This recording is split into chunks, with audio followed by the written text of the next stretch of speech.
ሰላም ጤና ይስጥልን ውድ ሀገሬ ቴሌቪዥን ተመልካቾች እንዴት አላችሁ? ከሀገሬ ቴሌቪዥን ሀገሬ ትንታኔ መሰናዳችን ጀምሯል። ሙሴ ከበደ ከባልደረባዬ ለገብሬ ታደሰ ጋር ለሚቀጥሉት ደቂቃዎች ቆይታ እናደርጋለን። እናንተም እስከ ፍጻሜው አብራችሁን ቆዩም። በመካከለኛው ምስራቅ እንግዲህ በሆርሙዝ የባህር ወሽመጥ አሁንም ውጥረቱ ተባብሶ በቀጠለበት ሁኔታ ኢራን አዲስና የተሻሻለ የሰላም ሀሳብ ለአሜሪካ አቅርባለች። ሀሳቡ ምንድነው? በአሜሪካስ በኩል ምን ምላሽ ተሰጠም? ይህ በእንዲህ እንዳለ የኢራኑ የውጭ ጉዳይ ሚኒስትር አባስ አራግቺ ወደ ሞስኮ አቅንተው ከፕሬዚዳንት ቭላዲሚር ፑቲን ጋር ተወያይተዋል። ምን ጉዳዮች ላይ ተወያዩ? ምንስ ነገሮች ይጠበቃሉ? የሩሲያ ሚና ምን ይሆናል በቀጣይ የሚለውን በቆይታችን እንዳሳለን። ከዚህ ባለፈ የጀርመኑ መሪ ፍሬድሪሽ ሜርዝም አነጋጋሪ አስተያየትን ሰጥተዋል። አሜሪካ ተዋርዳለች ብለዋል። በኢራኑ ጦርነት ላይ በስፋት እንዳስተዋለ በድጋሚ አብራችሁን ቆዩ። ሀይል እንዴት አለ? እንደምን አለ ሙሴ? ሁሉ መልካም አለ። እንግዲህ አሁንም የኢራን እስራኤል አሜሪካ ጦርነት አሁን ዓለምን ሰቅዞ ይዟል።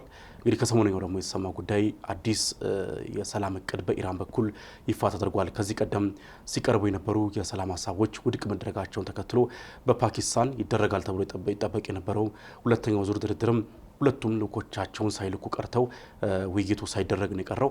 ይህን ተከትሎ ምንድነው ቀጣይ ዕጣ ፈንታው? የሆርሙዝ ጉዳይ፣ የጦርነቱ ጉዳይ፣ የዓለም የነዳጅ ዋጋ፣ አጠቃላይ ደግሞ የዓለም ኢኮኖሚና ፖለቲካ እንቅስቃሴ ቀጣይ ዕጣ ፈንታው ምንድነው የሚለው ጉዳይ ሲያነጋግር ነው የሰነበተው። ኢራን እንግዲህ አዲስ አሻሽጓል ያለችውን ሀሳብ ለአሜሪካ አቅርባለች። ይኸው እንግዲህ ሀሳብም በዋናነት ስቴፕ ባይ ስቴፕ ወይም ደግሞ በሂደት የሚደረግን የተኩስ አቁም ስምምነትን የሚከተል ሀሳብ ነው የቀረበው። አሜሪካ ጥቃቶቿን ታቁም፣ ከዛ በኋላ እሷ የሆርሙዝ ወሽመጥን ትከፍታለች። ሙሉ በሙሉ ነው የምትከፍተው ልክ እንዲያለች። ከዛ በኋላ ግን በእነዚህ ነገሮች ላይ ስምምነት ላይ ከተደረሰ በኋላ ተግባራዊ ከተደረገ በኋላ ደግሞ ወደ ቀጣዩ የኒኩለር ውይይት ይገባል የሚል ሀሳብ እያንጸባረቀች ትገኛለች። ይህ ሀሳብ እንግዲህ የተሰማው ደግሞ የውጭ ጉዳይ ሚኒስትሩ አባስ አራግቺ በድርድር ሂደቱ ላይ ከፊት የምናያቸው በኢራን ፖለቲካ እንቅስቃሴ ውስጥ አሁን ላይ ከፊት ግንባር ቀደም ሆነው እየተንቀሳቀሱ ያሉ ሰው ናቸው። ከመሐመድ ባግር ገሊባፍ ወይም ከፓርላማ አፈ ጉባኤው ቀጥሎ ማለት ትችላለ። እሳቸው ወደ ሞስኮ አቅንተዋል። በጣም እንግዲህ ሰሞኑን በሂደት በጉዞ ነው እንግዲህ ሰነበቱት። ኦማን ነበሩ፣ ከዛ በፊትም በጣም ከዛ ደግሞ ፓኪስታን ነበሩ።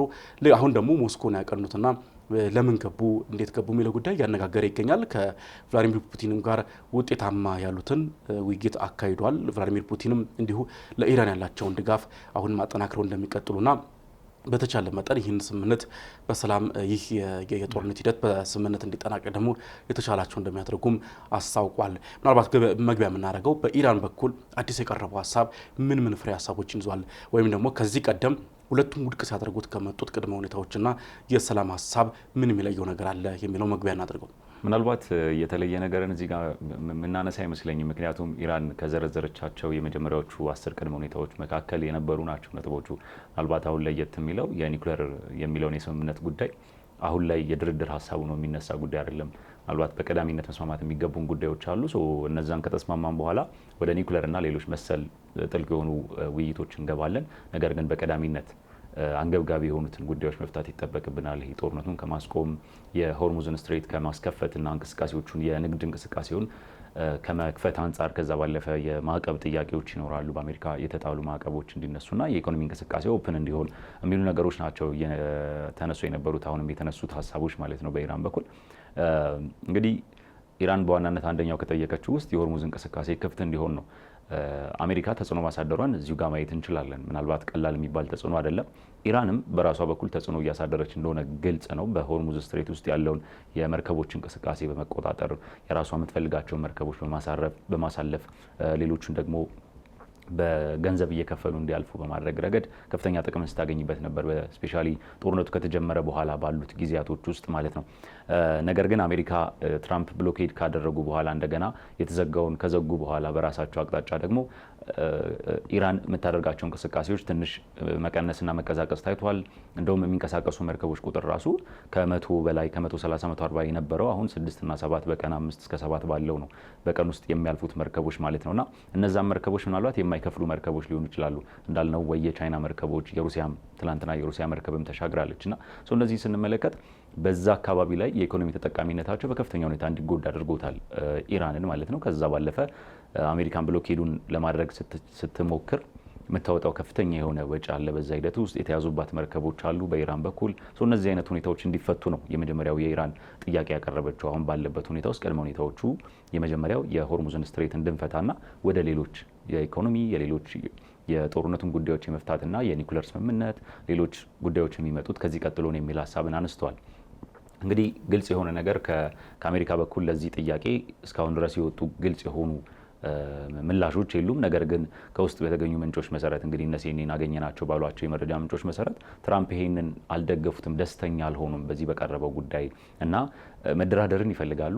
ነገር ግን የቀረቡት ቅድመ ሁኔታዎች የቀረቡት ጉዳዮች እንደራደርባቸው የሚሉ ጉዳዮች በትራምፕ በኩል ኒኩለር መካተት የኒኩለር ስምምነቱ መካተት አለበት የሚል ሀሳብን አነስተዋል የሚል ነገርን አነስተዋል ሲኤንኤን። እንግዲህ ነገር ግን ትራምፕ በራሳቸው እጅ ነው ከመጀመሪያው ዙር ስምምነት የወጡት። 2015 ላይ የተፈረመ ስምምነት ነበር በኢራንን ጨምሮ ሌሎች ሀገራትም የነበሩበት የኒኩለር ስምምነት በዋናነት ኢራንና አሜሪካ ከፊቱ ነው ስለምንመለከታቸው ማለት ነውና ከዛ ስምምነት ትራምፕ በመጀመሪያ ዙር የስልጣን ዘመናቸው ላይ ስምምነቱ ራሳቸውን አሜሪካን ካስወጡ በኋላ አሁን ደግሞ ድጋሚ በኒኩለር ጉዳዩ ላይ መስማማት አለብን እና መነጋገር አለብን የሚል ጥያቄን አቅርበዋል። እንግዲህ ትራምፕ አሁን ባለበት ሁኔታ መጀመሪያ ላይ ከስምምነቱ የወጡበትን ምክንያት ሲያስረዱም በከፍተኛ ሁኔታ የኢራንን ጥቅም የሚያስጠብቅ ነው እንጂ የአሜሪካን ፍላጎት የጠበቀ አልነበረም የመጀመሪያው ስምምነት የሚልን ጉዳይ አንስተው ነው ወደዚህ ጉዳይ የመጡት ማለት ነው። ከዛ ባለፈ እንግዲህ እዚህ ጉዳይ ላይ የምናነሳው የስምምነት ጉዳዮች የስምምነት የንግግር ነጥቦች ሊስት የተደረጉበት ወቅት ላይ በተመሳሳይ ሰዓት እንግዲህ የውጭ ጉዳይ ሚኒስተሩ በሩሲያ ከፑቲንና ውጭ ጉዳይ ሚኒስቴሩ ጋር ግንኙነት አድርገዋል። ስብሰባ ነበራቸው። በአካል እንግዲህ ሞስኮ ድረስ ሄደዋል ማለት ነውና ከዚህ ቀደም ይነሱ የነበሩት በሩሲያ በኩል ድጋፍ ታደርጋለች ለኢራን የሚሉ ሀሳቦች እንግዲህ ከጀርባ ይነሱ ነበረ። በአሜሪካ በኩልም ጥርጣሬዎች አይነት በሚመስል መልኩ የለም የመረጃ ያረጋገጥናቸው መረጃዎችም አሉ የሚሉ በኢንተሊጀንስ መስሪያ ቤቶቻቸው በኩል የሚወጡ ነገሮችን እንመለከት ነበረ የሩሲያን። አሁን ግን ምናልባት ነገሩ በተሻለ ደረጃ ግልጽ የሚሆን ይመስላል። በአካል ነው ሩሲያ ሞስኮ ድረስ የተገኙት። ሩሲያም ደግሞ የትኛውንም አይነት ድጋፍ እንደምታደርግ ጦርነቱን ለማስቆም ምናልባት እዚህ ጋር ዲፕሎማቲክ መሆን ይታያል። ዲፕሎማቲክ በሆነ መንገድ ጦርነቱ እንዲቆም እንፈልጋለን፣ ጦርነቱን ለማስቆም የትኛውንም አይነት እርምጃዎች እንወስዳለን የሚል ነገርን ከሩሲያ በኩል ተመልክተናል። እነዚህ ነገሮች ስናነሳ በሁለቱ ሀገራት መካከል ያለው ግንኙነት ምን ያክል እንደሆነ ግልጽ ነው። ምን ያክል እንደሆነ ጥልቅ የሆነ ግንኙነት እንዳላቸው በደንብ አሳይቷል። ምክንያቱም ብዙ ጊዜ ግንኙነቶች ወዳጅ ሀገራት ወዳጅነታቸውን የሚያሳዩት በችግር ጊዜ አብረው የመሆናቸው ነገር ሲገለጽ ነውና ምናልባት በሌሎች ጊዜያቶች ውስጥ እነዚህ ሀገራት ከሌሎች ሀገራት ጋር ዲፕሎማሲያዊ ግንኙነት የሚኖራቸው ጥቅማቸውን ለማስጠበቅ የሚፈልጉትን ነገር ለማግኘት የሚሉ በሰላማዊ ሁኔታ ውስጥ የሚኖሩ ሁኔታዎች ሲኖሩ እንደዛ ናቸው የሚታሰቡት። አሁን ግን በጦርነት ሁኔታ ውስጥ ያለችን ሀገር መሪ የውጭ ጉዳይ ሚኒስትር በሀገሯ ማስተናገድ እንግዲህ ከአሜሪካ ከምታክል ሀገር ጋር እንደ ጠላት ተቆጥረው ሁለቱም ጦርነት ውስጥ ባሉበት ሁኔታ ውስጥ እንግዲህ የውጭ ጉዳይ ሚኒስትሩ ሞስኮ ድረስ ተቀብለው ማስተናገድ መቻላቸው ምን ያክል ግንኙነታቸው ትልቅ እንደሆነ የሚያሳይ ሁኔታ ነው የነበረው።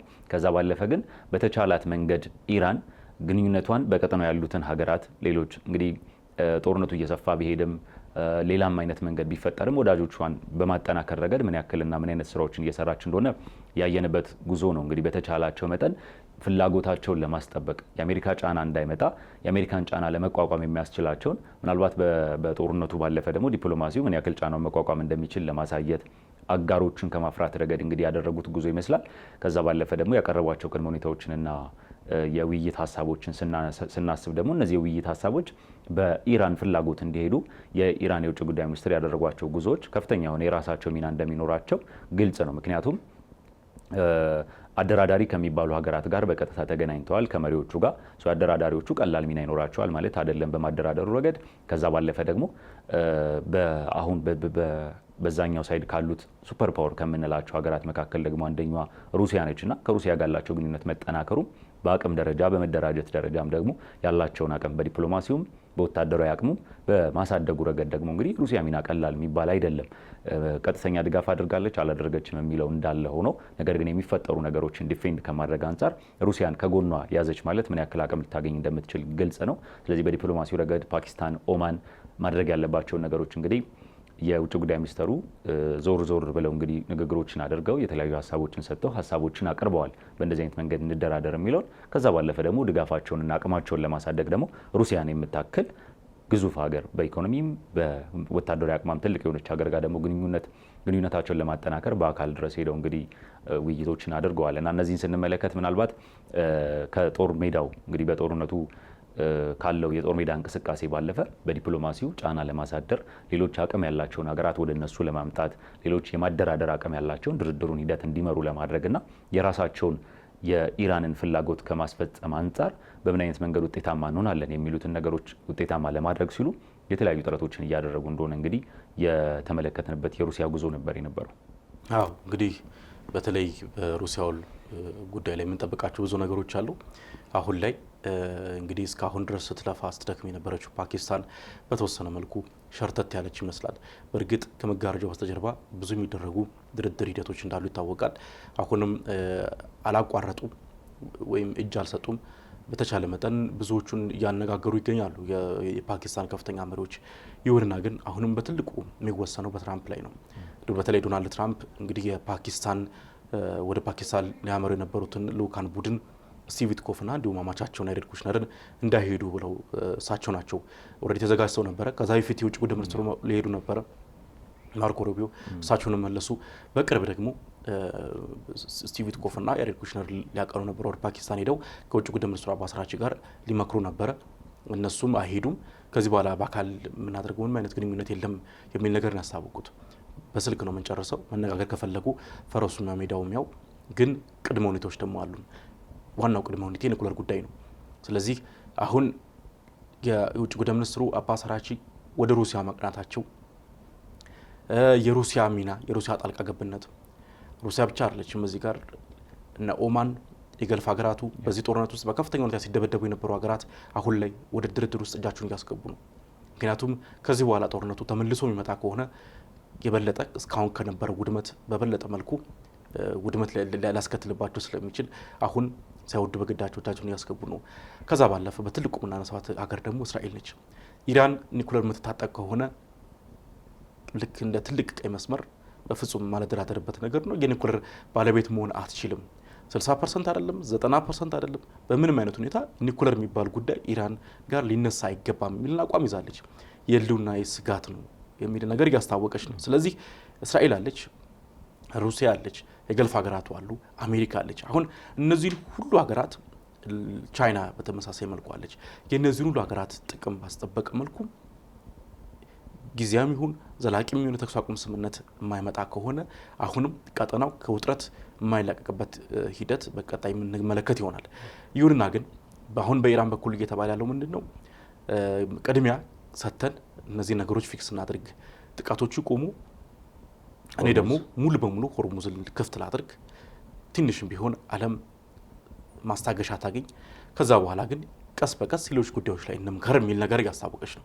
አሁን አሜሪካም ደግሞ የብሎኬዱን እንድትከፍት ማለት ነው። ልክ ኢራን ሙሉ በሙሉ ሆርሙዝን ስትከፍት አሜሪካም እዛ አካባቢ ላይ ያሰፈረቻቸውን ከፍተኛ ቁጥር ያለውን የባህር ኃይሏን ወደ ኋላ እንድታፈገፍግ ታድርግና ትክፈት የሚል ነገር እያስታወቀች ነው።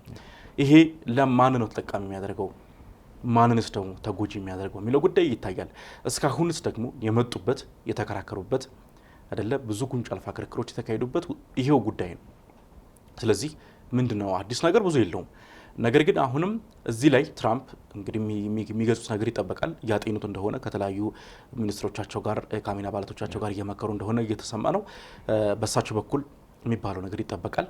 በኢራን በኩል ደግሞ ስልኩን አንስታ መደውል ይጠበቃል። እንግዲህ አሁን በሁለቱም በኩል ነው የሚጠበቀው። ኢራን አዲስ አሻሽያለሁ ያለችውን ሀሳብ ለአሜሪካ ልካለች። በትራምፕ በኩል የሚጠበቃል። ይስማማሉ አይስማሙ የሚለው ጉዳይ። ትራምፕ ደግሞ በአካል ምንም አይነት ድርድር የለም እኛም አስቀምጠናል ቅድመ ሁኔታዎቻችንን፣ ኢራንም ቅድመ ሁኔታዎቻችንን አስቀምጣለች። የምጠብቀው አሁን የስልክ ጥሪ ነው ተስማምቻለሁ የሚል ወይ ደግሞ በዚህ ጉዳይ ላይ እንምከር የሚል። ስለዚህ ከኢራን በኩል ደግሞ ስልክ ጥሪው ይጠበቃል።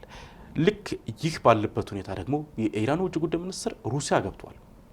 በቀላሉ የሚታይ አይደለም። እንዳነሳኸው የሩሲያና ኢራን ግንኙነት በጣም ስትራቴጂካዊ፣ አይዲዮሎጂካል የራሱ የሆነ መስተጋብር ያለው በጣም ወዳጅ ሀገራት ናቸው። ይህን በእንዲህ እንዳለ ግን ሩሲያ አሁንም ድረስ በቀጥታ እጇን ማስገባት አልፈለገችም። እዚህ ጦርነት ውስጥ በቀጥታ እጇን ማስገባትን ብቻም ሳይሆን በዩክሬን ያላት የራሷ ጣጣ አላት። በዩክሬን ያለውን ጉዳይ የበለጠ ወይም እንድታጣ ሊያደርጋት የሚችል እስካሁን የተቀዳጀችውን ድል እንደሚታወቀው ወደ 4 አካባቢዎችን ይዛለች። ከ80% በላይ የዩክሬን አካባቢዎችን ይዛለች። ዶንባስን ኦልሞስት ሙሉ በሙሉ ማለት ይችላል ተቆጣጥራለች ሩሲያ። እነዚህ ሁሉ ሊያሳጣት የሚችል ኃይል በአሜሪካ በኩል አለ። አሜሪካ የረጅም ርቀት ተምዘግዛጊ ሚሳኤሎችን ለዩክሬን መሰጥ ከሆነ ወይም የአየር መከላከያ ስርዓቶችን ለዩክሬን መታቀርበ ከሆነ አሁንም እነዚህን አካባቢዎች ልታጣ ትችላለች። ይሄ ትልቅ ኪሳራ ነው ለሩሲያ። ስለዚህ በቀጥታ ወደዚህ ጦርነት ውስጥ መግባት በቀጥታ ከአሜሪካ ጋር መላተም አትፈልግም በኢራን ጉዳይ። እስካሁንም በእርግጥ የአውሮፓ የተለያዩ መሪዎችም በአሜሪካን በኩል እየተባለ ያለው ምንድነው የሳተላይት መረጃዎች ሩሲያ እያቀረበች ትገኛለች ነው።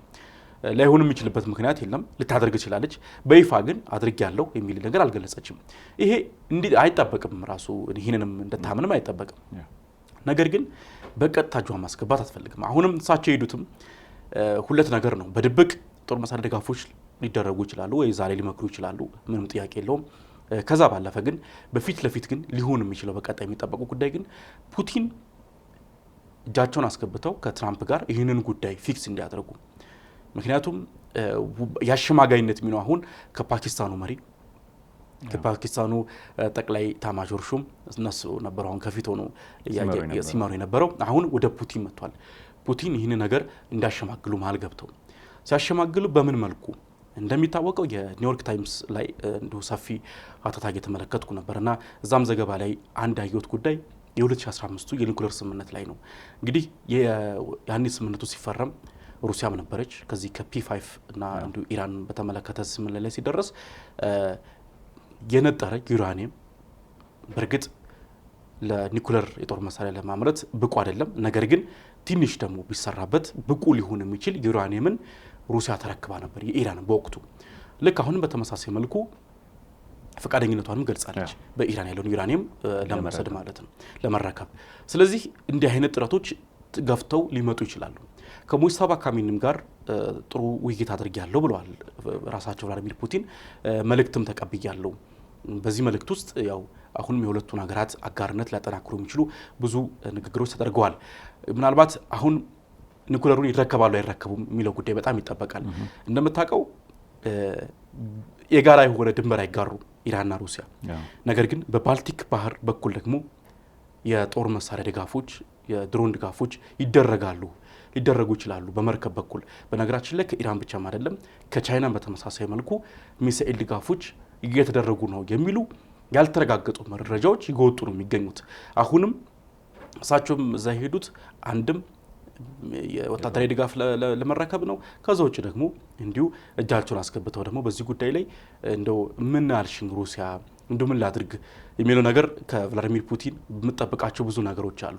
እንዲህ ነገር አድርጊ ለምን ቋሚ ወዳጅ ሊሆን የሚችለው አሁን የሚመጣው የትኛውም አይነት ተኩስ አቁም ስምምነት ዘላቂ ሆነ ጊዜ የተኩስ አቁም ስምምነት የቻይናን፣ የኢራንን፣ የሩሲያን ጥቅም በዚህ ወገን ደግሞ እንግዲህ በጣም ከፍተኛ ፍልሚያ ሲያደርጉ የነበሩት እስራኤል፣ አሜሪካና ደግሞ የነሱን ደግሞ ጎራ ጥቅም ሁለቱንም ሊያመዛዝን የሚችል ነው። ኢራን ብቻዋን የምትወስነው የሆነ ጉዳይ አይደለም። አሜሪካ ብቻዋንም ልታደርገው የምትችለው ነገር አለ። በነገራችን ላይ የእስራኤል ሚና በቀላሉ የሚታይ አይደለም። እስራኤልም በተለይ ሊባኖስ ላይም አሁን ከፍተኛ ድብደባ ያደረገች ያለችው የሂዝቦላሁ መሪ ቃሲም አይም የሊባኖሱን መሪ ከስምምነቱ እንዲወጡ ግፊት ያደረጉ ነው የሚገኙት። ምክንያቱም ስምምነቱ ኦፊሻል ተጥሷል። በትላንትና በተፈጸመ ጥቃት ከ14 በላይ ሰዎች በሊባኖስ ውስጥ ተገድለዋል። አሁንም በጣም ከፍተኛ የሆነ አካባቢውን ለቋችሁ ውጡ የሚል አስቸኳይ ማስጠንቀቂያ የእስራኤል በኩል እየተሰማ ነው የሚገኘው። ስለዚህ አሁንም በሊባኖስ በኩል የሚደረግ ከሆነ ከዚህ ቀደም ኢራን ያነሳቸው ሀሳብ ነው። ተኩስ አቁም ስምምነት ውስጥ ሊባኖስ አልገባችም ገብታለች የሚሉ ዝግብ ነበረ። ኢራን ሊባኖስ ላይ እስራኤል ጥቃት እየፈጸመች ስለሆነ ተኩስ አቁም አናደርግም ተጥሷል የሚል ነገር በኢራን በኩል እየሰማን ነው። ስለዚህ እስራኤል አሁንም በሊባኖስ በኩል የማስፋፊያ የግዛት ማስፋፊያ እንቅስቃሴዎችን የምትቀጥል ከሆነ ወይም ይሄ የምድር ወረራውን የምትቀጥል ከሆነ ጥቃቶቿንም በተመሳሳይ መልኩ የምትቀጥል ከሆነ የኒኩሌር ጉዳይም ደግሞ በእስራኤል በኩል አሁንም እንደ ቀይ መስመር የሚቆጠር ከሆነ አሁን በኢራን በኩል የቀረበው የተኩስ አቁም ሀሳብ ያን ያህል ውጤታማ ይሆናል ማለት ያስቸግራል። ስለዚህ በእንዲህ አይነት መልኩ እርስ በርሱ የተወሳሰበ የታጠረ የተኩስ አቁም ሀሳብ በኢራን በኩል ቀርቧል። በሩሲያን በኩል ያለው ሁኔታ በተመሳሳይ መልኩ ይኸው ነው። እንግዲህ የዩክሬን የራሷ የሆነ ጣጣ ያለባት ሩሲያ በቀጥታ እጇን ባታስገባም ግን ወሳኝ የሆነ ሚና በዚህ ጦርነት ላይ በዚህ የድርድር ሂደት ላይ ትወጣለች ተብሎ ይጠበቃል። ይህ በእንዲህ እንዳለ ግን በቅርብ ደግሞ ሌላው የተሰማ ሀሳብ የጀርመኑ መሪ ፍሪድሪሽ ሜርዝ እንግዲህ ያስተላለፉት በጣም አነጋጋሪ መልእክት ነው። እንግዲህ እንደሚታወቀው ጀርመን በጣም በአውሮፓም ትልቅ ኢኮኖሚ ያላት ሀገር ነች። ከአሜሪካም ጋር እንዲሁ ወዳጅ የሆነች ሀገር ናት እና አሜሪካ በዚህ ጦርነት ላይ ተዋርዳለች ሲሉ ነው የተሳለቁባት ወይም የወረፏት እና የአሁኑን የኢራን ጦርነት ከኢራንና ከኢራቅና ከአፍጋኒስታን ጦርነት ጋር አያይዞታል። እንግዲህ ከታሊባን ጋር ከ20 ዓመታት በላይ በአፍጋኒስታን ስትዋጋ የነበረችው አሜሪካ ያን ያህል እንደ ይሄ ነው እዚህ ገባ የማይባልን ትርፍ ሳያስገኝላት ነው ለቅ ያወጣችው። ለራሱ ለታሊባን አጥፍታ ለጊዜያዊ መንግስት ለጊዜያዊ አስተዳደር ቢሆን ሳትወጣችው ይሄ በጣም ትልቅ ድል ነው። ለራሱ ግን ለታሊባን ነው አስረክበው የወጣችውን። በተመሳሳይ መልኩ አሁንም በኢራን ሬጂም ቼንጅ እናመጣለን ብለው ሲዋጉ ነበረ። በጣም በዓለም ላይ ትልቅ ኢኮኖሚያዊ ቀውስን አመጥቷል። ራሳቸው የጀርመኑ መሪ ያነሱት ይሄን ነው። ኢኮኖሚያችን በጣም ትልቅ ቀውስ ውስጥ እየገባ ነው ያለው። በዚሁ የሚቀጥል ከሆነ ጀርመን ብቻ አይደለም የዓለም ኢኮኖሚ ኮላፕስ ያደርጋል። ስለዚህ ማብቃት አለበት። እዚህ ላይ አሜሪካ እያተረፈች አይደለም። በዚህ ላይ መተማመን አለብን። እንደውም ሂዩሚሌትድ ነው ያሉት ቃሉን ራሱ ሲጠቀሙ ተዋርዳለች ብለዋል። መዋረድ ብቻም አይደለም ኢራን ጭራሽ የሚገርማችሁ ነገር ጠንካራ የሆነ የመደራደሪያ አቅምን ሁሉ ገንብታ በድርድሩ ላይ ከፊት ተሰልፋ ያለችው ኢራን ነች። እንደውም የበለጠ የድርድሩን የበላይነት የያዘችው እንደውም ኢራን ነች። እስኪ ተመልከቱ አሉ። ሆርሙዝን አንቃ ይዛለች። የድርድር ስምምነቶች ላይ እንኳን ለአሜሪካ ሸብረክ ልትል ይቅርና ጭራሽ እሷ ነች ሀሳብ ሁሉ እያቀረበች ያለችው። እነዚህ ሁሉ ነገሮች ስትመለከት ኢራን በድርድር ጠረጴዛው ላይ ከፊት ተቀምጣለች የሚልን ሀሳብ አነስተዋል እና አሜሪካ ይህንን ውሳኔዋን እንድታጤን የመውጫ መንገዶቿን እንደው ምንድን ያሉት እሳቸው ጦርነት ላይ በጣም መግባት ቀላል ነው፣ መውጣት ግን ከባድ ነው ብለው ነው ትራምፕን ወረፏቸው እና ትራምፕም እንዲሁ እንደቀላል ነው የገቡት። ግን አሁን መውጫ መንገዱ ጠፍቷቸዋል የሚልን ሀሳብ ሰንዝረዋል። በቀላሉ የሚታይ አይደለም። እንደውም እንዴት ሰነዘሩት ይህን ሀሳብ የሚለው ሀሳብ በጣም እየተነሳ ይገኛል። ምክንያቱም ጀርመን በአውሮፓ ህብረት ውስጥ ከአጠቃላይ ጂዲፒ ወደ 25% ያህል የምታዋጣ ሀገር ነች። ከኢዩ ከአውሮፓ ህብረት በጀት ላይ ደግሞ እስከ 13% ያህል የምታዋጣው ይቺ ጀርመን ነች። ትልቁን ኮንትሪቢዩተር ነች። በነገራችን ላይ የአውሮፓ ህብረት የኔቶ በተመሳሳይ መልኩ እንዲሁ ወደ እስከ 15% ያህል የምታዋጣ ነች። ስለዚህ እነዚህ ሁሉ ነገሮች ስትመለከት የጀርመን ይህ የተሰነዘረው ሀሳብ በቀጣይ አውሮፓ ህብረትና እንዲሁም ደግሞ ኔቶ ከአሜሪካ ጋር በሚኖረው ግንኙነት ላይ የራሱ የሆነ አስተዋጽኦ ሊኖረው ይችላል።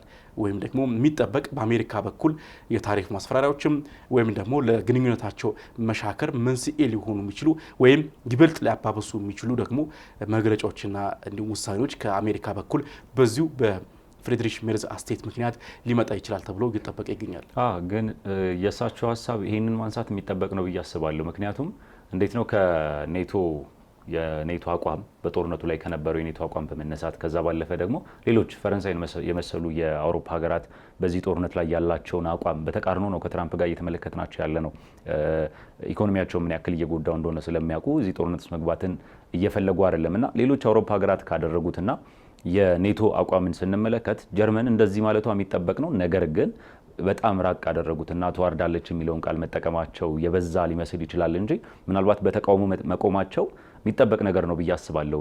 የሌሎች አውሮፓ ሀገራትም እንግዲህ ካነሱት ሀሳብና ኔቶም አሁንም ትራምፕን መደገፍ አለመፈለጉ ለትራምፕም ምን ያክል ጥያቄ እንደሆነባቸው ግልጽ ነው። ምን ያክል ጥላቻቸው ከፍ እያለ እንደመጣ በፊትም ነበረባቸው። ኔቶን የማፍረስ ከኔቶ ጥሎ የመውጣት ሀሳብ ምናምን አሁን ላይ ባለው ሁኔታ ደግሞ በደንብ እንዲሰፋ አድርገውታል። ከዚህ አንጻር ጀርመን እንደዚህ ማለቷ የሚጠበቅ ነው። ምናልባት የተጠቀሙት ቃልና ተዋርዳለች የሚለው ነገር ላይጠበቅ ይችል ይሆናል። በጣም የከፋ ያደረጉት ሊሆን ይችላል። ምናልባት በአሜሪካና በትራምፕ በኩል ምን አይነት መልሶች እስካሁን ዘገዩ። ምናልባት በትራምፕ ፍጥነት ትሩዝ ሶሻል ላይ ምንም አይነት ነገር ፖስት አለማድረጋቸው በዚህ ጉዳይ በጣም ዘግይተዋል። ነገር ግን የሆነ ያክል ምላሽ ይኖራል ተብሎ ይጠበቃል ከትራምፕ አንጻር ማለት ነው። ከዛ ባለፈ ግን እዚህ ጋር ሊያስገርም የሚችለው ጉዳይ ኢኮኖሚያችን እየተንገዳገደ ነው የሚል ሀሳብን ከአውሮፓ ግዙፍ ኢኮኖሚ ባለቤት ጀርመን መስማት የሚያስገርም ጉዳይ ነው። ምክንያቱም አብዛኞቹ የአውሮፓ ሀገራት እንግዲህ ጀርመን ነች የተሻለ ልትባል የምትችለው እንጂ ኢኮኖሚያቸው በከፍተኛ ሁኔታ በስደተኛ መቆጣጠር ባለመቻል በስራ አጥ ቁጥር ብዛት በከፍተኛ ሁኔታ የተጎዳ ኢኮኖሚ ያላቸው ሀገራት ናቸው በብዛት እና ጀርመን ይህንን ሀሳብ ማንሳቷ ምን ያክል የጦርነቱ ተጽዕኖ ምን ያክል እንደሆነ ግልጽ ነው እና ሌሎችን ታዳጊ የሚባሉ ሀገራትን ደግሞ ማሰብ ነው እንግዲህ ጀርመን ይሄን ያክል ተጽዕኖ ካሳደረባት ማለት ነው ይሄ ጦርነትና ይሄንን ስንመለከት ምናልባት እንግዲህ እንዳልነው ጥያቄውን ይሄንን መቃወማቸው የሚጠበቅ ነገር ነው። ከዛ ባለፈ ግን የተጠቀሙት ቃል ምናልባት የተጋነነ ሊሆን ይችላል። ከዛ ባለፈ የጀርመን ይሄ ሀሳብ መነሳቱ በአውሮፓና በአሜሪካ በትራምፕ መካከል ስፔሻሊ ያለው ልዩነት እየሰፋ እንዲሄድ የሚያደርገው ሁኔታ ይፈጠራል ብዬ አስባለሁ። በፊትም ተቃራኒ ናቸው በዚህ ጦርነት ምክንያት፣ አሁን ደግሞ የባሰ ተቃራኒ ሊሆንላቸው ይችላል። እዚህ ጋር የምናነሳቸው ሰው እንግዲህ ፑቲን ይሆናሉ። አይ ቲንክ ለሳቸው የፈለጉት ነገር እየሆነላቸው ይመስላል አሁን ባለው ሁኔታ ውስጥ። ምክንያቱም የእሳቸው ፍላጎት ምን ነበረ? አውሮፓን ከአሜሪካ ጋር ማጋጨት ነው። ምክንያቱም ለዩክሬን የሚደረጉ ድጋፎች እንዲቋረጡና እንዲስተጓጎሉ ለማድረግ በሁለቱ መካከል ያለው መግባባት ዩክሬንን ያጠነክራል። አሁን ባለው ጦርነት ሩሲያ በነፃነት የምትፈልገውን ነገር እንድታደርግ የሚያደርጋት የሁለቱ አለመተባበርና ለዩክሬን የሚደረገው ድጋፍ መስተጓጎል ነው። ያንን በተወሰነ መልኩ የሚያሳካ የሚመስል ነው እንግዲህ በሁለቱ ሀገራት መካከል ያየነው ነገር ማለት ነው። በአውሮፓ ሀገራትና በአሜሪካ መካከል ያየነው ጉዳዮች እነዚህ ነገር ሊያነሱ ይችላሉ። ከዛ ባለፈ የኢራን ወደ ሩሲያ መሄድ ትራምፕ በተወሰነ ደረጃ ሊሰሟቸው ከሚችሏቸው መሪዎች፣ ክብር ከሚሰጧቸው መሪዎች ውስጥ ይመስላሉ። ፑቲን ባለፉት ዓመታት ውስጥ በተመለከትናቸው በከፍተኛ ሁኔታ አብዛኞቹን መሪዎች ከፍና ዝቅ ሲያደርጓቸው ፐርሰናል በሆኑ ነገሮች ሲናገሯቸው እንሰማለን አብዛኞቹን። ነገር ግን ፑቲንን ስምምነት ላይ እንዲደርሱ በርካታ ጊዜ ጠይቀዋቸው ሀሳባቸውን ቀይረውባቸው በርካታ ጊዜ ተለማምጠዋል ወደ ስምምነት እንዲመጡ ማለት ነው ሩሲያና ዩክሬን። ያንን ሁሉ አድርገው ግን እንደ ሌሎች መሪዎች እንግዲህ የምናስታውሰው ማክሮንን በቅርብ እንደተናገሩት ሁሉ እንደዚህ አይነት ንግግሮችን ፑቲን ላይ ሲናገሩ አንመለከትም ትራምፕ። በመጀመሪያም ድርድር ጦርነቱን ባንድ ያስቆማለሁ የሚል ነገርን አነስተው ነበር አይደለም በሩሲያና ዩክሬንን ጦርነት። ነገር ግን ያንን ጦርነት አላስቆሙም። ለምን ተብለው ሲጠየቁ አይቀላል መስሎኝ ነበር ከመጣው በኋላ ግን ምን ያክል ካለን ወዳጅነት አንጻር ምናምን የሚል ነገርን ያነሱት። ያንን ስንመለከት ፑቲን ይህንን ጦርነት ላይ ለማስቆም የሚያደርጉት ጣልቃ ገብነት ከፓኪስታን ከኦማንና ከሌሎች የገልፍ ሀገራት በበለጠ ተሰሚነት ይኖራቸዋል። አንደኛ ከኢራን ጋር ያላቸው ወዳጅነት፣ ሁለተኛ በአሜሪካ በኩል ያላቸው ተሰሚነት ነገሩን የበለጠ ሊያቀራርብ የሚችልበት ሁኔታ ሊኖር ይችላል። ነገር ግን ቅድመ ሁኔታዎችን ለብቻ ስንመለከት ያቀረቧቸው ቅድመ ሁኔታዎች በሁለቱም በኩል የቀረቡት ቅድመ ሁኔታዎች ሊያቀራርቧቸው የሚችሉ አይደሉም። ምናልባት እንዳልከው ቅድም የኢራን ውሳኔ ብቻ ላይሆን ይችላል የምትወስናቸው ውሳኔዎች። አሜሪካም እንደዛው የእስራኤል ፍላጎት አለ። ስለዚህ የእስራኤልን ፍላጎት ለማስጠበቅ ሲባል ወደ ጋራ ለመምጣት የተለያዩ ሀሳቦች ስለሚኖሩ የነዛን ሁሉ ጥቅም ለማስጠበቅ ሲባል ወደ ጋራ ለመምጣት የሚያስችላቸው ነጥብ ላይ ለመድረስ አስቸጋሪ ይሆንባቸዋል። ምናልባት አሁን በቅርብ እንኳን የምናስታውሰው የሂዝቦላ ጉዳይ ነው። እስራኤል ሂዝቦላ እንዲጠፋ ትፈልጋለች። ስጋት ነው ለህዝቤ፣ በሰሜናዊ እስራኤል በኩል ያለው አቅጣጫ ስጋት ነው ሂዝቦላ መኖሩ የሚል ነገርን ታነሳለች። ኢራን ደግሞ ሂዝቦላ ካላቸው አጋርነት አንጻር በምንም አይነት መንገድ ተኩስ አቁሙ እንዲመለከተውና ሂዝቦላ በከፍተኛ ደህንነት ውስጥ እንዲሆን ትፈልጋለች። እነዚህ ሁኔታዎች ማስታረቅ መቻል ለትራምፕም ለሌሎች አደራዳሪዎችም አስቸጋሪ የሚሆንበት ሁኔታ ነው ያለው። ትራምፕ ደግሞ ሌላው እዚህ ጦርነት ላይ የተመለከትነው ምናልባት የትራምፕ ተሰሚነት እንግዲህ በአሜሪካ ታሪክ በሚመስል መልኩ ነው እንግዲህ ተሰሚነታቸው ዝቅተኛ እየሆነ የመጣው። ሂዝቦላህና እስራኤል ለ3 ሳምንት የተኩስ አቁም ተራዝሟል የሚል ነገርን ባነሱ ማግስት ነው እንግዲህ ጥቃቶቹ እየተፈጸሙ እየተመለከተን ያለ ነው። ሩሲያ ቅድም አንስተናል፣ በተደጋጋሚ ጦርነቱን ዛሬ አስቆመዋለሁ በእንደዚህ አድርጉ የሚል የሰዓታትና የቀናት የሳምንታት ማስጠንቀቂያን ይሰጣሉ። ነገር ግን ተግባራዊ ሲሆን አልተመለከትንም። ትራምፕ በርካታ ጊዜ ያስፈራራሉ፣ ያን ያክል ግን ተቀባይነት ያላቸው ማስፈራሪያዎች ሲሆኑ አልተመለከትንም። ምናልባት ተጽዕኖ ይኖራቸዋል፣ ተጽዕኖ የላቸውም ማለት አይደለም እንደ አንድ ግዙፍ ሀገር የአሜሪካ ፕሬዚዳንት እንደመሆናቸው መጠን። ነገር ግን በዛ ልክ ነው ወይ ስንል በዛ ልክ ሆኖ አልተመለከትንም። ኢቭን የጣሏቸው ማዕቀቦች ሲጣሱ እየተመለከትን ነው። ሆርሙዝን ብሎኬድ አድርግ ያለው ዘግች ያለው የሚል ነገርን ያነሳሉ። ነገር ግን በሆርሙዝ የተወሰኑ ያክል እንግዲህ ከነበረው ቁጥር አንጻር እጅግ ያሽቆለቆለ ቢሆንም እንኳን የሚያልፉ መርከቦች ግን አሉ። በመጀመሪያ የቻይና መርከቦች ነበሩ በመጀመሪያው ቀን ብሎኬድ ላይ ጥሰው ያለፉት ያንን መዘጋት ማለት ነውና ይህንን ስንመለከት የትራምፕ ተሰሚነት በተወሰነ ደረጃ ምናልባት ከዚህ በፊት የምናስታውሳቸው የአሜሪካ መሪዎችና አሜሪካ የሚሉት ትዕዛዞች፣ ማዕቀቦች፣ ሌሎች ትዕዛዞች በምን ያክል መንገድ ተግባራዊ እንደሚሆኑ ስናስታውስ ትራምፕ በተወሰነ ደረጃ መንሸራተቶችን እየተመለከትንባቸው ይመስለኛል አሁን ካለው ሁኔታ አንጻር ማለት ነው። ከዛ ባለፈ እንግዲህ በተንጠልጠል ላይ የነበረው የአውሮፓና የኔቶ የአሜሪካ ግንኙነት ምናልባት ወደ መበጠሱ የሚደርስበት እድል እየመጣ ይመስላል። በዚህ ሁኔታ ከቀጠሉ ትራምፕ መቸገራቸው እየሰፋ ሲመጣ ወይም አጋዦች መፈለጋቸው አይቀርም። አጋዦቻቸው የሚባሉት እነዚህ የአውሮፓ ሀገራት ደግሞ በቀጥታ ወጣው እንደዚህ አይነት ቃላቶችን የሚናገሩ ከሆነ እንደዚህ አይነት ነገሮች የሚነሱ ከሆነ ለትራምፕና ለአስተዳደራቸው አስቸጋሪ ሁኔታዎች መፈጠራቸው አይቀርም። እነዛ ደግሞ በሚወስዷቸው ውሳኔዎች ከኔቶ የመውጣት ከዚህ በፊት ሲያስቡ የነበሩትን ውሳኔዎች የሚደረጉ ወታደራዊ ድጋፎችን ማስቀረት፣ ሌሎች ነገሮች እንግዲህ የሚመጡበት እድል ሊኖር ይችላል ነው። ከዛ ባለፈ ለትራምፕ እንደ አንድ ትልቅ የፖለቲካ ውሳኔያቸው ላይ ተጽዕኖ ሊያሳድርባቸው የሚችለው ጉዳይ የሀገር ውስጥ የፖለቲካ ጉዳያቸው ነው። እንግዲህ በጦርነቱ ጥቃትን አስተናግደዋል። ከሰሞኑ ጥቃት ማስተናገዳቸው ምናልባት እንግዲህ ከሌላ ነገር ጋር ሳናያይዝ ብንመለከተው ፐርሰናል ጥላቻ ነው ብለህ ልትወስደው ትችላለህ። የለም ከሌላ ቡድን ጋር ወዳጅነት ያለው ከሌላ ቡድን ተልዕኮ የተቀበለ ነው፣ ግልጽ የሆነ ነገር አልወጣም። ነገር ግን ጥቃት መሰንዘሩ በራሱ ምልክት ነው፣ ምን ያክል ጥላቻዎች መኖራቸውን የሚያሳይ ነገር ነው። ከዛ ባለፈ ይህ እንግዲህ ፐርሰናሊ በህዝቡ ፖለቲካውን አልተረዳውም ብለን በምናስበው ህዝብ ውስጥ ያለው ነው። ከዛ ባለፈ ግን በምክር ቤቶቹ በኮንግረሱም በሴኔቱም መካከል ደግሞ እንግዲህ የተለያዩ ሀሳቦች ይነሳሉ። ከመጀመሪያውም ጀምሮ በዲሞክራቶቹ ረገድ በዲሞክራቶቹ በኩል የጦርነቱን የመቃወም ነገር በከፍተኛ ሁኔታ በተደጋጋሚ የምንሰማው ጉዳይ ነው። ነገር ግን አሁንም ደግሞ ሪፐብሊካንም ቢሆኑ የተወሰኑ የሚባሉት ይሄ ጦርነት አስፈላጊነቱ አልገባንም፣ ምንድን ነው እያገኘች ያለችው አሜሪካ የሚሉ ነገሮች ተነስተዋል። በቀጣይነት እንግዲህ የውሳኔ ሀሳቦችም ይጠበቃሉ። በጀትም ጠይቀው ነበረ ትራምፕ ለዚህ ጦርነትና ለመከላከያው የሚሆን በጀትን ያንን ከማጽደቅ አንጻር መጓተት ገጥሟቸዋል በከፍተኛ ሁኔታና እነዚህ ሁኔታዎች ስናነሳ ትራምፕ ከዲፕሎማሲው በዓለም አቀፍ ደረጃ እንግዲህ እያየን ካለናቸው ውጤቶች እንግዲህ የጀርመን እንደዚህ አይነት ንግግርን መናገር ዲፕሎማሲው ላይ ምን ያክል ተጽዕኖ እንደሚያሳድር ግልጽ ነው።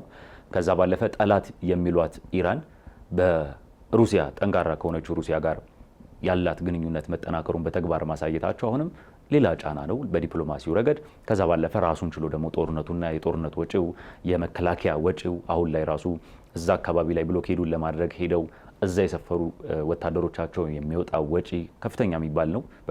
በቀላል የሚገለጽ አይደለም ካለው ኢንቨስትመንት አንጻር።